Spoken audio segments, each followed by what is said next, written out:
In this enlightening conversation with Irving Finkel, a prominent scholar of ancient languages and curator at the British Museum, a wide range of topics related to ancient Mesopotamian culture, language, and artifacts are explored. The discussion covers the origins of writing, the complexity and longevity of cuneiform script, Mesopotamian myths, including flood narratives that predate the biblical story of Noah, ancient board games, and the nature of religion and literature in early civilizations. Finkel also shares personal insights into the process of deciphering cuneiform and the significance of preserving human history through museums. Irving Finkel traces the inception of writing back to around 3500 BC in the region between the Tigris and Euphrates rivers. Early humans began using clay as a medium, evolving from simple pictographs, where images directly represented objects, to a revolutionary system encoding sounds. This phonetic breakthrough enabled the recording of language, grammar, and narrative, moving far beyond mere inventory or numerical tallies. The cuneiform script, named for its distinctive wedge-shaped impressions, emerged as a flexible, complex writing system used for over 3 millennia. Despite the archaeological evidence suggesting a pictographic to phonetic development, Finkel proposes a controversial idea. The first writing might have been phonetic from the outset, since it would have made more practical sense to encode sounds rather than images. He posits that for a long period, especially in trade contexts involving different languages, pictographic communication sufficed, but the Sumerians eventually innovated a full writing system capable of capturing linguistic nuance. Cuneiform structure is syllabic rather than alphabetic. Each sign corresponds to a syllable, combining a consonant and vowel rather than individual letters. The language corpus includes Sumerian, a language isolate unrelated to any known family, and Akkadian, a Semitic tongue connected to Hebrew and Arabic. Students of cuneiform must master multiple signs with often overlapping sounds or meanings, a challenging yet hierarchically organized system controlled by scribal schools. Deciphering cuneiform was dramatically enabled by the discovery of the Behistun inscription in the 19th century, a trilingual text in Old Persian, Elamite, and Babylonian. Although Henry Rawlinson is often credited, Finkel highlights the crucial but underappreciated work of Edward Hincks, who understood the multivalent nature of cuneiform signs. The process of mastering cuneiform involves not just memorizing signs and grammar, but developing contextual sensitivity. Words rarely have exact one-to-one equivalence between Akkadian and English, and modal subtleties, may, might, should, are not directly expressible in Akkadian grammar, complicating translation into modern languages. Finkel emphasizes that modern scholars rely heavily on monumental projects like the Chicago Assyrian Dictionary to navigate these complexities. Finkel introduces the provocative idea that writing may predate the Mesopotamian records by thousands of years, pointing to Göbekli Tepe in Turkey, circa 9000 BC. There, he identifies seal-like stones with pictographic carvings that might represent an early form of writing or symbolic communication.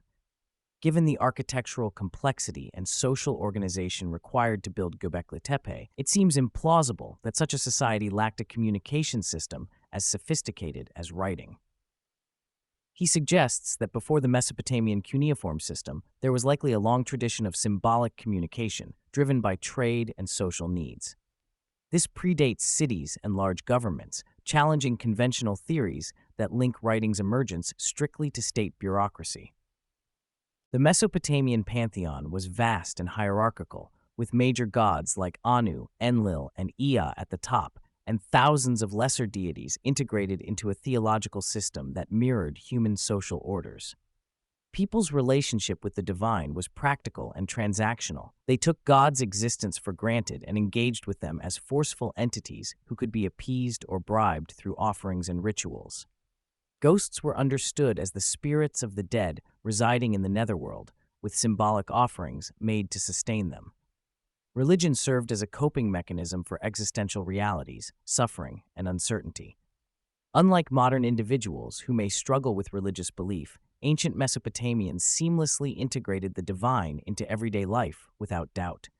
Finkel contrasts this fluid polytheism with the dogmatism of monotheism, arguing that the latter has caused more conflict and division in human history due to its exclusivity. Mesopotamian literature was rich and varied, encompassing poetry, proverbs, omens, medical texts, magic, and drama. The language was capable of expressing sophisticated ideas, rivaling that of Arabic or English. Omens, for example, reflected a nuanced philosophy of probability and caution rather than fatalism. Predictions were framed as possibilities to be mitigated, not certainties. The ancient epic recounts the adventures of Gilgamesh, a semi-legendary king of Uruk, blending real historical figures with mythic motifs. It emerged from oral storytelling traditions long before being inscribed in cuneiform.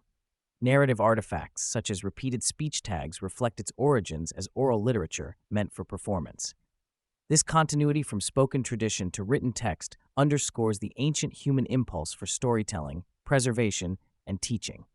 Artistic creativity in early humanity is evident in both literature and prehistoric cave paintings, signaling high levels of skill and imagination.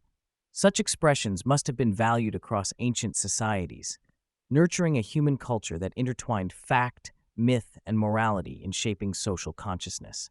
Finkel is renowned for discovering and decoding a clay tablet dated to circa 1700 BC that contains an early Mesopotamian flood story, often called the Ark tablet.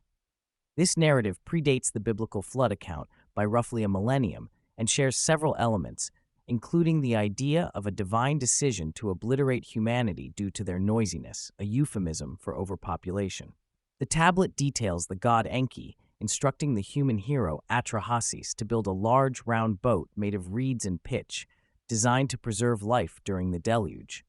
This flood myth reflects real environmental anxieties linked to Mesopotamia's frequent flooding and water management challenges.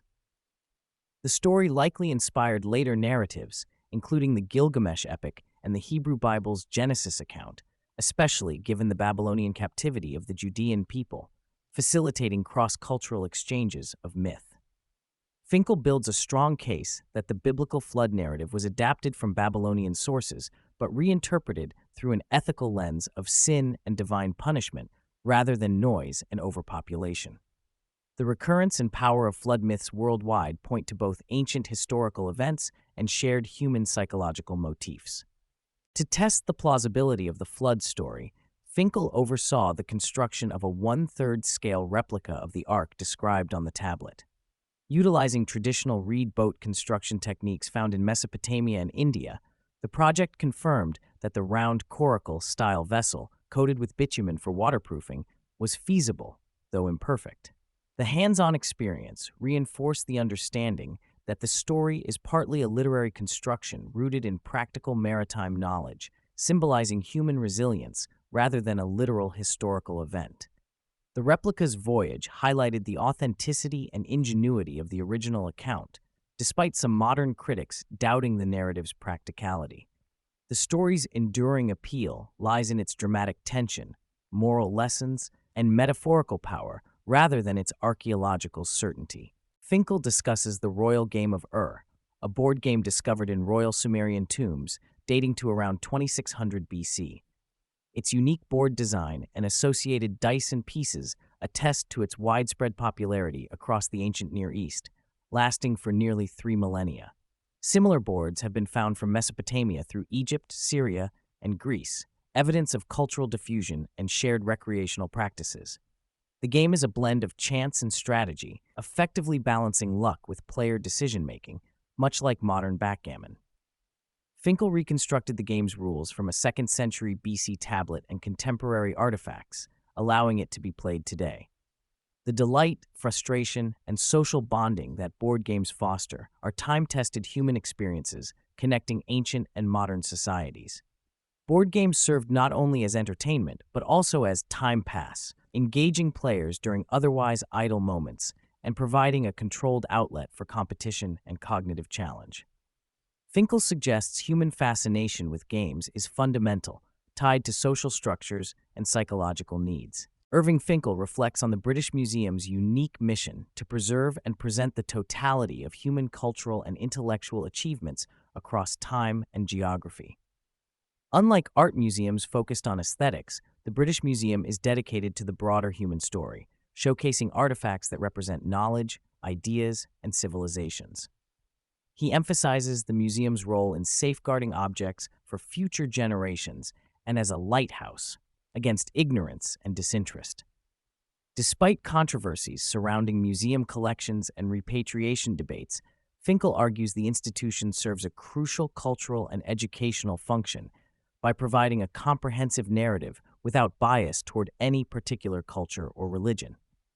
The museum's vast archives, including over 130,000 cuneiform tablets, represent just a fraction of ancient human output. Their careful preservation and study enable scholars to reconstruct long-lost worlds, providing insights into the human condition across millennia. Throughout the dialogue, Finkel stresses the deep connection between language and thought.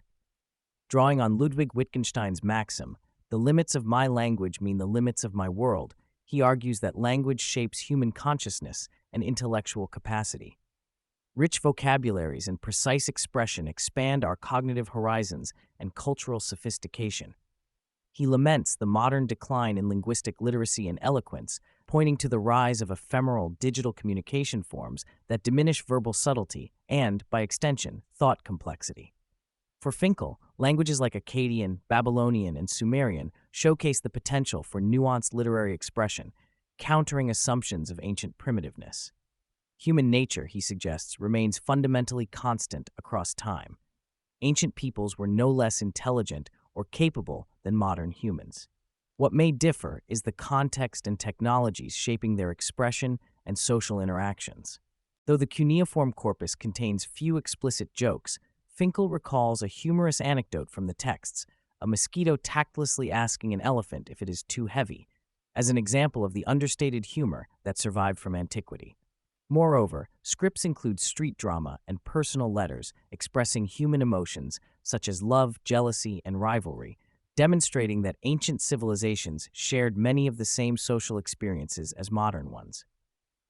By connecting this with modern wit, such as the sharp humor of Tom Lehrer, Finkel highlights the timelessness of human creativity and the layered complexity of cultural expression, whether in a Mesopotamian clay tablet or a 20th century satirical song.